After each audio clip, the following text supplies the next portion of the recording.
The film begins by showing David Drayton as he paints a picture, totally distracted. But his moment of tranquility is interrupted when the power is cut because of a heavy storm, leading him and his family to go down to the basement in search of protection. When the storm passes and they come out, they realize that a tree has fallen on the house and damaged the painting. And while the couple tries to decide what to do about the damage, Billy appears nervous and asks his parents to accompany him to the boathouse, which was totally destroyed. Upon arriving there, they find the place devastated by a tree that fell from the neighboring property. And at that moment, Stephanie observes a strange fog approaching and shows concern. And although Billy is also scared, David states that there is nothing abnormal, saying that they have witnessed that before. But still, Stephanie cannot shake the bad feeling. David minimizes the situation and asks her to get their son ready because he intends to take him to the market, and then he goes to the house of neighbor Brent Norton to deal with the damages. As he approaches, he sees Brent trying to cut a tree with a chainsaw, but because he doesn't know how to handle it, he just ends up fumbling. Brent asks what he wants, and David explains that he needs the insurance information. The neighbor comments that his car was also hit by the storm and says he will pay for the damages, adding that he never imagined facing something like this when he left New York. Before David leaves, Brent asks for a ride to town, and on the way they pass several military vehicles, and David says they must be troops from the region. And when Brent curiously questions the reason for so much movement, David replies that they are probably missile defense tests. Brent mentions rumors about experiments with aliens, but David dismisses the idea as nonsense. And upon arriving at the market, Billy asks to stay with Brent while his father tries to call home, but David notices he has no signal and decides to enter the establishment. There he talks to Sally, who informs him that the place is also without power, and he laments and keeps walking until he finds Ollie, another employee, and shortly after, he reunites with Billy and Brent, who asks for speed so they can return soon. Billy asks if his father and Brent made peace and if they are now friends, and David smiles and replies that it is already a good start, and while they wait in the checkout line, 3 soldiers enter the market. David notices that Brent is closely observing the outside, and looking as well, notices the arrival of another military vehicle and an officer who enters clearly tense, and as he follows him with his gaze, David exchanges a quick look with a woman who smiles discreetly. Then police and fire department vehicles pass by the location, increasing the tension, and Billy shows concern for his mother, and David tries to reassure him, although he also notices the officer's nervousness. The military man informs the soldiers that they need to return immediately and that their leave has been suspended, stating he does not know the reason and saying he will go to the pharmacy, asking them to wait for him in the car. Shortly after his departure, a siren begins to sound, leaving everyone alarmed, and when they turn their attention outside, they see a man covered in blood approaching. The man invades the market in a panic, saying that something in the mist took his friend, and Ollie tries to calm him down, but he begs them to lock the doors, and the tension increases when another man decides to go out to the car, ignoring the warnings. The mist advances rapidly, covers everything outside, and soon his screams echo through the parking lot. And scared, everyone closes the doors, and then a strong tremor hits the building and everyone ducks.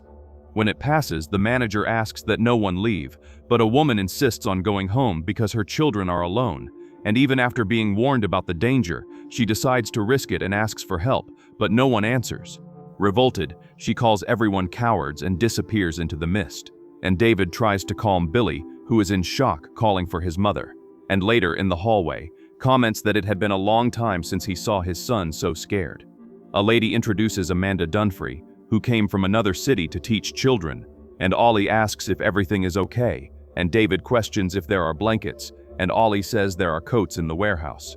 David leaves Billy and goes to get them, and in the warehouse, he notices the generator smoking and turns it off, leaving the place in the dark. Lighting with his cell phone, he hears knocking on the door, and the noise increases, and he calls other men to check, and they smell a strange odor, turn on the generator but find nothing and turn it off again. A young man decides to open the door to check outside despite David's warning about the danger. And the man tells David to shut up, says he is going out, and threatens him if he interferes again. They turn the generator back on and open the door, and the young man looks out, sees nothing and begins to mock David. When suddenly a tentacle emerges from the mist, grabs his leg and begins to pull him. Everyone is paralyzed except David, who tries to help him. and Ollie holds the boy but realizes the creature's strength and grabs an axe, trying to cut the tentacle, almost hitting the young man when he is pulled abruptly. New tentacles with claws appear, forcing them to let go, and David screams that they need to close the door, and Ollie runs to close it while the young man is dragged into the mist and the tentacles recede as the door closes. Furious, David takes the axe and begins to strike the creature, managing to sever part of the tentacle, and the man tries to defend himself by saying that David only mentioned hearing something without explaining exactly what it was, which irritates him even more. Taken by anger, David accuses him of letting the young man die and says that now his blood is on their hands, and Ollie intervenes to separate them, stating that it is not worth fighting and asking them to calm down. After the tension subsides, Ollie asks what they should do, and David tells them to turn off the generator again, and he directs the men to return to the entrance, act normally, and not comment on anything for now. Ollie approaches and says they need to tell the truth to avoid more deaths, but David replies that no one will believe it because even he cannot understand what he saw. But even so, Ollie insists. Upon reuniting with the others, they notice Brent talking, and someone questions what he is doing there, and Ollie explains that Brent is an influential lawyer and could even become a judge in New York. Then, he alerts David that they need to act fast because the front of the store is all glass, which increases the danger. David tries to convince Brent that he saw tentacles in the warehouse, but he does not believe it and thinks they are mocking him, and David states that he can prove it and suggests showing what he cut, but Brent refuses, saying he has more important problems. Ollie questions why they would invent that, and Brent, irritated, says he heard comments behind his back and asks if it is revenge for the lawsuit he filed against David. He declares that he will not be ridiculed and tries to leave, but David prevents him, saying that lives are at risk, including his son's, and Brent insists on leaving and threatens to sue him again if he is touched. The manager appears asking for calm, and Brent states that David is going crazy, and Ollie replies that he wished that were the case, but it isn't, and asks them to listen. The manager asks if Ollie is drunk and threatens to fire him, but ends up listening to the explanation, and David says he doesn't know what that mist is, but that it brought something, and reports Mills's death by a creature with tentacles. The manager laughs, and David says he can prove it, and in the warehouse, they find the tentacle on the floor, and a man touches it with a club. It reacts, and soon dissolves into liquid, leaving everyone in shock. Back in the hall, Manager Brow admits they have a big problem, and hours later, the group begins to reinforce the market windows, while Brent, still incredulous, tries to provoke a mutiny. David reminds him that this is not a courtroom, and that he is not helping, and Brent maintains his position, while Carmody, a religious fanatic, declares they are in the final judgment and that there is no defense against God's will, asking them to prepare to meet the Creator. Many get irritated, saying she is scaring the children, and Carmody speaks of sacrifice to appease divine wrath, and Amanda slaps her, but even so, Carmody continues, stating they came to get them and maybe they will take someone else, and threatens Amanda before leaving. Later, they discuss if there are weapons in the market, but the manager says no, and the colonel mentions there is a shotgun in his truck and offers to get it. Amanda then reveals a revolver her husband gave her before the trip, but comments she doesn't know how to shoot, and Ollie comments he was once a state target shooting champion. A riot begins when Brent decides to leave with a group, and David does not stop him but asks them to tie a rope to him so they know how far he gets. And another man offers to get the shotgun, saying he doesn't want to go with Brent and will cut the rope if he doesn't reach the truck. Brent and his group leave first, and the man leaves last while the others let out the rope. And at first, everything seems normal until he stops asking for more rope, and silence takes over. Suddenly, the rope is pulled with force, burning everyone's hands, and David uses a cloth to hold it, but it begins to rise in the air and then snaps in half. David pulls the rest desperately and notices it is covered in blood, and shortly after, the remains of the man appear in the mist, leaving everyone horrified. Later, Ollie and the others are on watch when a man notices lights in the parking lot and suggests pulling a wire to bring power to the store, but Ollie considers it risky to go out and discards the idea. The man sets it aside and prepares for dinner when a giant insect collides with the glass, and scared, everyone watches as other insects appear, and soon a larger creature appears and begins to devour them, hitting the glass until it cracks. Ollie realizes they are attracted by the light, and David orders everything to be turned off, but the creatures continue crashing until the glass breaks. The insects invade the market. One flies at Amanda, who manages to kill it, but Sally is stung and despite attempts to help, begins to agonize and suffocates to death. While David and Amanda light torches, another creature enters after the insects, and Ollie tries to take it down, but there are civilians in the way. David manages to set one of them on fire, and another man tries to help, but slips on a bucket of water and ends up catching fire, being rescued in time. David pursues the creature in flames and eliminates it. Another appears, and Ollie shoots, but it still moves. Billy, in panic, calls for his father and notices the creature behind him. David returns, sees the scene, and pulls his son at the instant Ollie fires and kills it. Afterwards, they evaluate the damage and confirm Sally's death, and a young woman states that Carmody had already predicted that. Later, David rests with Billy and Amanda until Ollie informs that Jay Howe is worse, and upon seeing him, they realize he suffered serious injuries. Jay Howe asks to be sacrificed, remembering that Ollie has a gun, but David asks him to hold on a little longer, and he agrees. Meanwhile, Amanda discovers that the woman who looked after Billy committed suicide, and David gathers the men and says they need strong medicine for Jay Howe.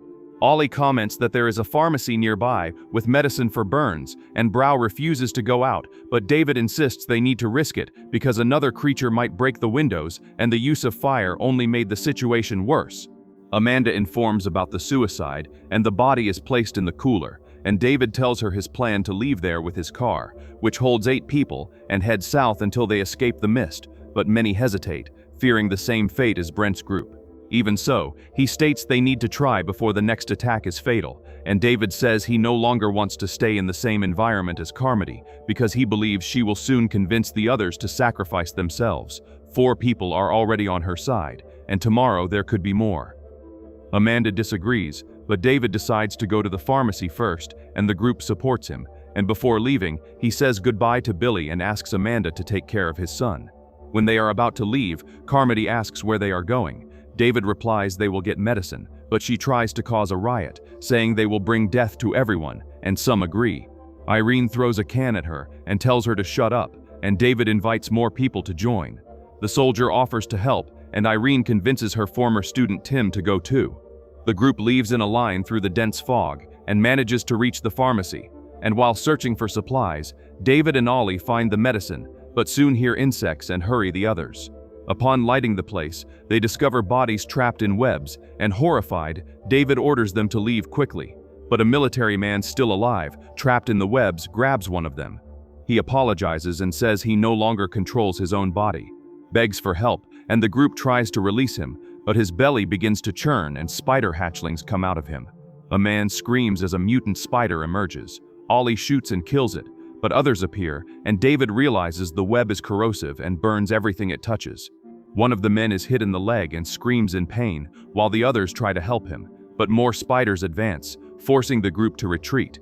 On the way, they find an even larger one, and one of the men drives a spear into the creature, opening a path, and realizing the wounded man has died, they abandon the body and flee terrified.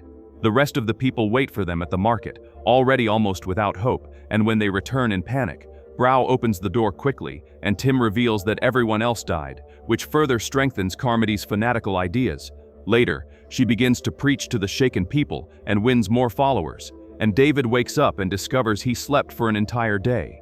During that period, Zhao died.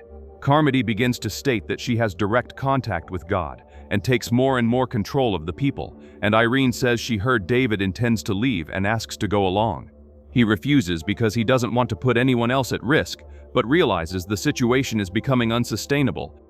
As every hour more people join Carmody and David's small group decides to support him again. David decides to talk to the soldiers, remembering the words of one of them asking for forgiveness. Irene repeats that he seemed regretful, and they conclude they need to know if the army is involved.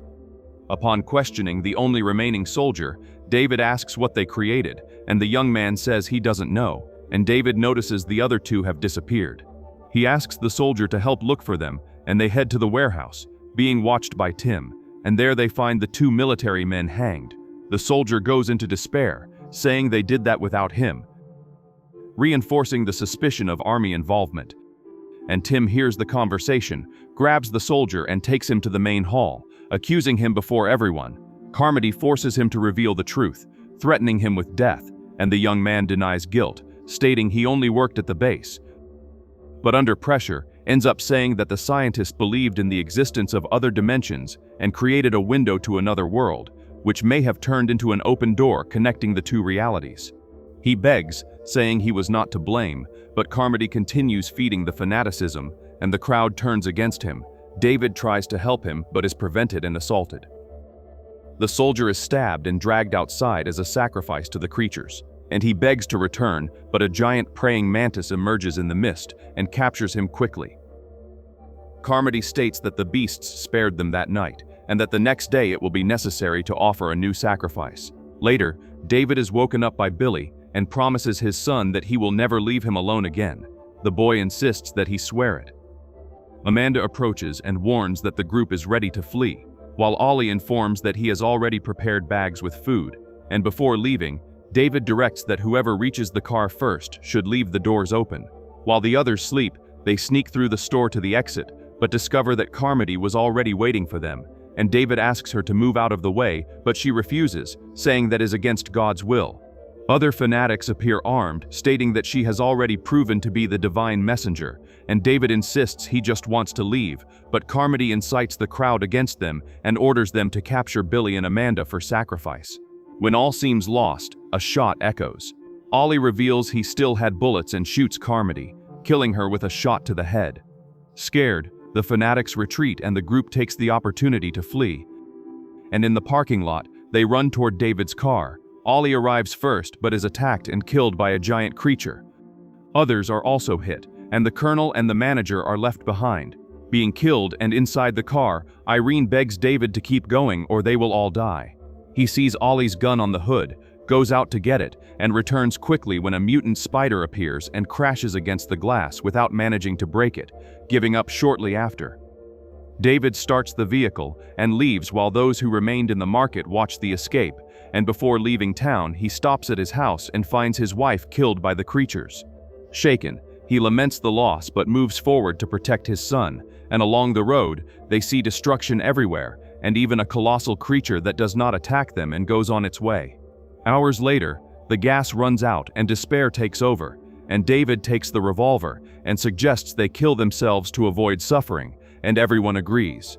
Amanda notices there are only 4 bullets, and he says he will find a way, and Billy wakes up and 4 shots are heard inside the car. Then, David comes out and begins to scream for the creatures, asking them to come but none appear, and suddenly military vehicles emerge in the mist. The army is advancing and rescuing survivors, including the woman who had left in search of her children. The reality hits David with brutality. He falls to his knees, screaming in tears as he realizes there was still hope and that everything could have been different, while the army resists the invasion.